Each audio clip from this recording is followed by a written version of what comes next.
panic sheet, which is going to be right here. And the other thing you should know, don't let my ability to speak fluent Karen fool you. I'm only half white. What's that like? No one asks? Well, I'm half white, so my white shoes are a little dingy, but never dirty. Yes, I'm half white, so I do kiss my dogs, just not with tongue. What's the other half? Well, I'm not Asian. I know, the number one guess on y'all's collective Family Feud scoreboard is actually wrong. It's okay. I too forget that I'm not Asian. Mostly because I've had racist Asian slurs said to my face since I was born. Yes, like, yeah, you can't even be hateful correctly. And why are you being racist to a literal baby? Because Montana. Yes, that's where I'm from, Montana. I really thought that the whole, like, anti-Asian slurs thing was calming down there for a little while, and then that COVID thing happened, so that was weird times for a fake Asian like myself. Yeah, every time I heard, don't cancel me for saying this, every time I heard Kung Flu, I would just like flush and puff up like an angry pigeon and be like, how fucking dare you say that about my people, like my peeps. Like my friends. Don't say that about them. So what am I? I know. Y'all are getting off easy, frankly. I used to make drunk people in bars guess my mix. Yes. They would get 3 chances to get it right. Just one of them, any of the things I am. And I would get $10 if they could never guess. I know, I should have charged more. I still did make a good chunk of change that way. Okay, so what am I? Oh my god. I'm a mess. I meant a mystery. I'm a mystery. All right, first time for the panic card.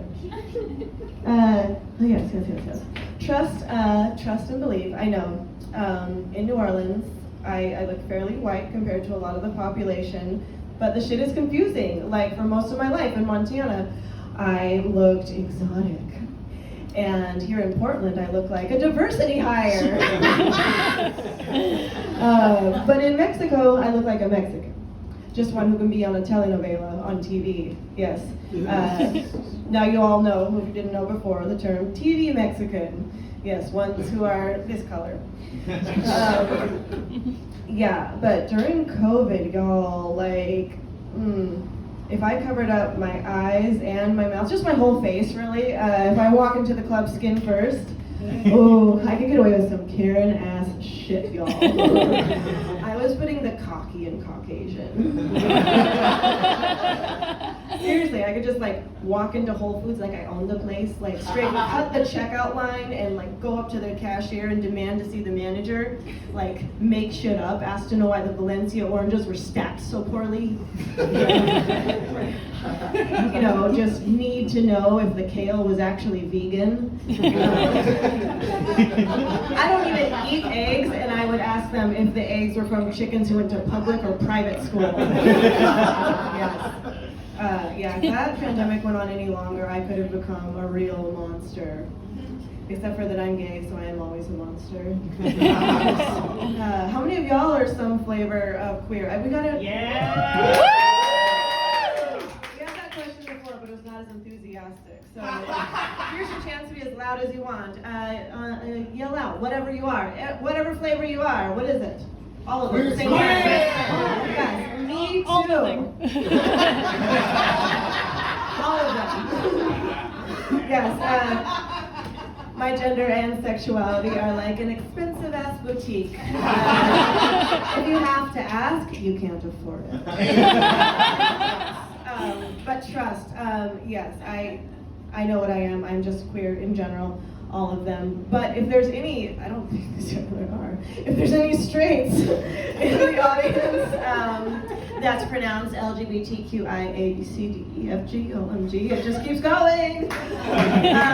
We get to say queer. I don't make the rules. I don't even enforce them because ACAB. I know, though it is hard. It's like always been a little bit hard to tell who the gays were, but now that the straights have discovered fashion, it's even harder. Yeah. Like, if you were ever curious, though, who the gays are in any given room, just wait, and we'll be the last ones to the room. Yes, we're always walking so quickly to be so very late. Yes, when you're queer, being on time is the real power move.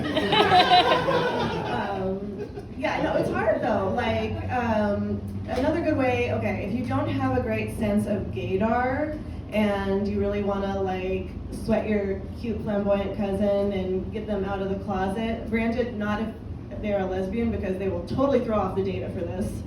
But do what I like to call the team test. Yes, just list a bunch of sports teams, or make them up. They won't know the difference. And ask them which ones are their favorites.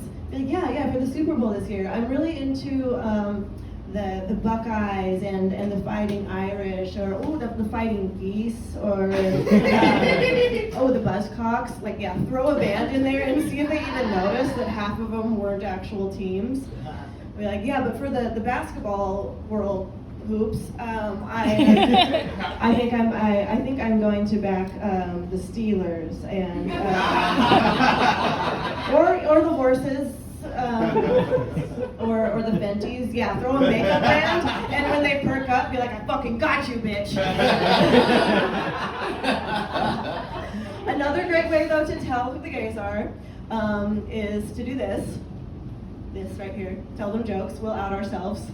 The ones who sound and look like they've just been shot, just like screaming like banshees, sliding off the furniture, like rolling around, doing the worm, flailing like dying Muppets. Them's the gays, honey. Laughing like that. Oh man, I love y'all, seriously. Thank you for coming out. Don't get it twisted, I'm not leaving yet. I do miss Portland sometimes, I really do. I just kind of keep moving to progressively weirder and warmer places. Like, started in Montana, then Seattle, then here, now New Orleans, next is the surface of the sun. You don't know it's not weird, it could be great. It's probably like Burning Man, oh my god. Yeah, no, Portland is fun. I just kind of got stuck here for like a casual 5 years. That thing where you go somewhere voluntarily and it's a lot harder than you thought to get out, like a cult.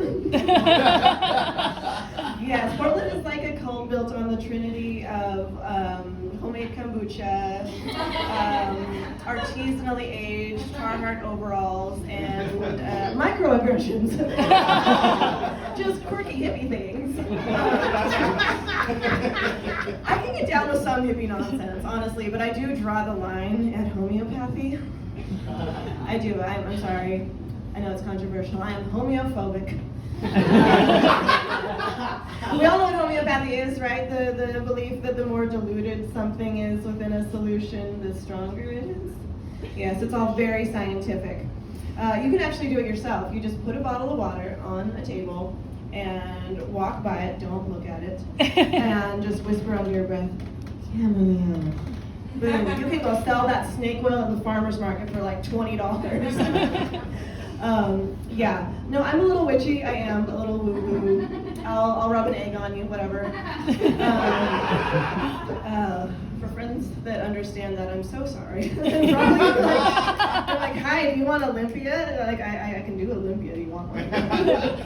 It's probably been me, I'm so sorry. Yeah, I know, I'm a huge hypocrite. There is shit in the spiritual community that just freaks me out, like real Manson family vibes, Chiefly people who greet you before noon with Grand Rising. Fucking quit that shit. We are not in an Earthship compound, we are in Walmart. Oh, speaking of Walmart, worst thing of all, astrological interrogation. Yes. Picture it, Sicily, 1920, no. Picture it, little me, climbing up the 4-story tall shelves in Walmart to get the last bag of the only cat litter that doesn't make my cats overthrow the government. And this lady walks by and just tisk under her breath, and says, Mercury retrograde. It doesn't make me shorter, ma'am. Yeah, and immediately she just cut the pleasantries, and I was like airdropped into Inglorious Bastard. She was all, you do not look like a Virgo, no? Where is your moon placement? Bitch, I don't know, the sky. And where is your sun? Who said anything about kids? I came by this ass honestly, I promise. No. And which sign were you born under? Probably maternity ward. Yes, and in which month? October, okay, ma'am? I just want to get my groceries in peace. Such a Scorpio thing to say. So yes, that is how I know what I am. One heroic white woman with a bowl cut. I know, I am a classic Scorpio. I'm mysterious, ambitious, and a huge bitch. Thank you all for coming. You've been wonderful.